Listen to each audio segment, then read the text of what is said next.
Good morning. Today, 19th June 2025, Friday. Wisdom of word of God morning ડિવોશનમાં આપ સર્વનો આવકાર કરવામાં આવે છે અને પ્રેમી સલામ પાઠવવામાં આવે છે. આજે આ સવારે આપણે પ્રભુના વચનોમાંથી નીતિવચનોનું પુસ્તક એનો 12મો અધ્યાય અને એની 23મી કલમ પર ટૂંકું મનન કરવા માગીએ છીએ. પ્રોવર્બ્સ ચેપ્ટર 12 વર્સ 23. અને પ્રભુનું વચન આપણને આ પ્રમાણે કહે છે, ડાયો પુરુષ પોતાની વિદ્યાને ઢાંકી રાખે છે, પણ મૂર્ખોનું અંતઃકરણ પોતાની મૂર્ખાઈ જાહેર કરે છે.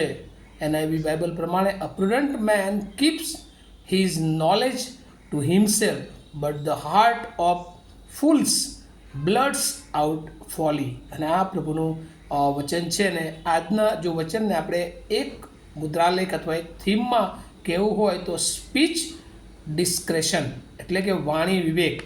અને આ બહુ અગત્યની બાબત, એ સેવાકીય જીવન હોય કે એ લે આગેવાનીનું જીવન હોય કે મંડળીના સભાસદ તરીકેનું જીવન હોય, આ પૃથ્વી પર વાણી વિવેક એ બહુ જરૂરી છે. કારણ કે જો આપણે આપણા જીવન અને ખાસ કરીને આપણી જીભને જો એ શિસ્તમાં રાખતા નથી તો ઘણી બધી વાર મોટા પ્રશ્નો, મોટી મુશ્કેલીઓ એ ઊભી થઈ જાય છે. અહીંયા બે વ્યક્તિઓની વિચારધારા વાણી સંબંધી અહીંયા નોંધ કરવામાં આવી છે. અને એમાં એક છે ડાયો માણસ, પ્રુડન્ટ મેન, અને બીજો ફૂલ મેન કે જે મૂર્ખ માણસ તરીકે ઓળખાય છે.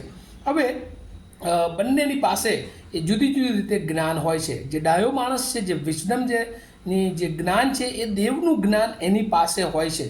અને એટલા માટે ડાયા માણસ માટે એ સુલેમાન, જે નીતિવચન લખનાર એ સુલેમાન એ પ્રમાણે જણાવે છે કે ડાયો માણસ જે છે એ પોતાની વિદ્યાને ઢાંકી રાખે છે.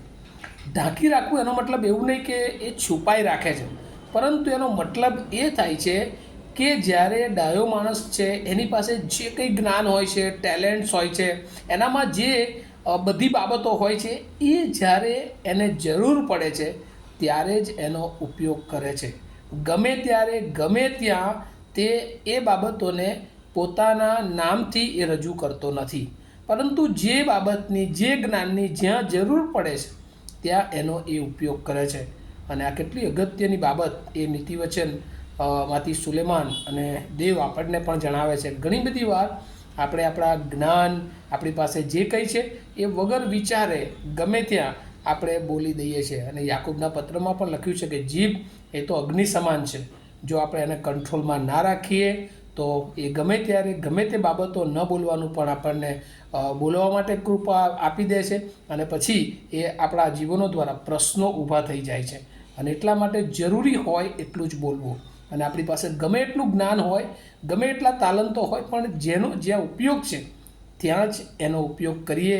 જે જ્ઞાન, જે શબ્દોરૂપી જ્ઞાન, જે ડાપણ, જે નોલેજ આપણી પાસે ઈશ્વરે આપ્યું છે એનો એ જરૂરી પડતો જ ઉપયોગ કરીએ. અને ખાસ કરીને જ્યાં આપણે ઉપયોગી છીએ, આપણે બોલવું છે, આપણને કહેવામાં આવે છે, ત્યાં જ આપણે આપણો પ્રત્યુત્તર આપીએ, એ બહુ સૂચન છે. અને બીજી તરફ મૂર્ખ માણસ છે, એ હંમેશા એ પોતાનું જ્ઞાન એ પોતાને મહિમા મળે એટલા માટે ઉપયોગ કરતો હોય છે.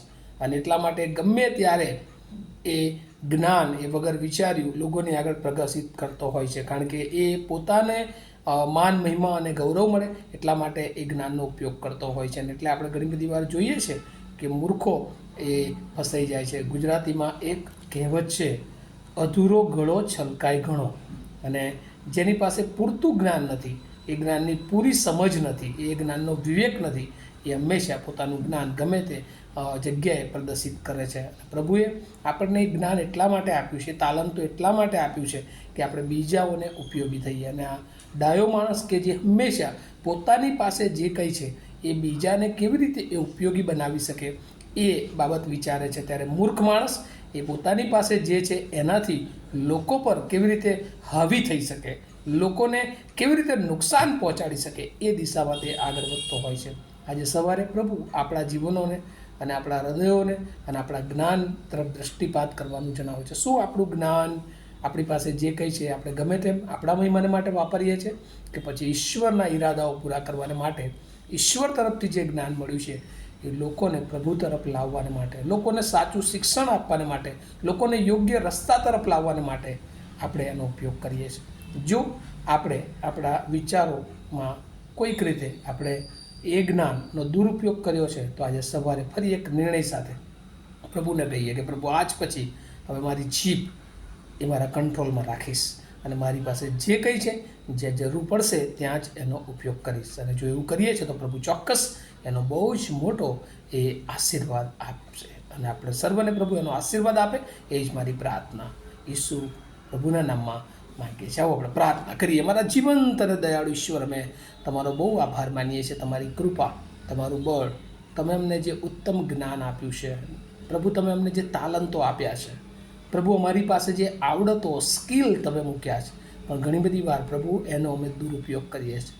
જ્યાં પ્રભુ અમારે એ જ્ઞાન, એ બુદ્ધિ, એ ડાપણ, એ તાલંતોનો ઉપયોગ કરવો જોઈએ ત્યાં ન કરતાં પ્રભુ અમે ઘણી બધી વાર અમારા પોતાના સ્વાર્થને માટે, પોતાના લાભને માટે પ્રભુ એનો ઉપયોગ કરીએ છીએ. ત્યારે આજે સવારે પ્રભુ અમે એમાંથી પાછા ફરીએ અને પ્રભુ અમે તમારું જ્ઞાન એ તમારી મહિમાને માટે, તમારી કાર્યની વૃદ્ધિને માટે પ્રભુ અમે બીજાઓને માટે ઉપયોગી બનીએ એવી પ્રાર્થના કરતા અમે સગળા અમારા જીવનો તમારા સમર્થ હાથોમાં મૂકતા અમારી પ્રાર્થના ઈસુ પ્રભુના નામમાં સાંભળો, તેનો સ્વીકાર કરો. Amen. Have a nice day to all of you. Thank you.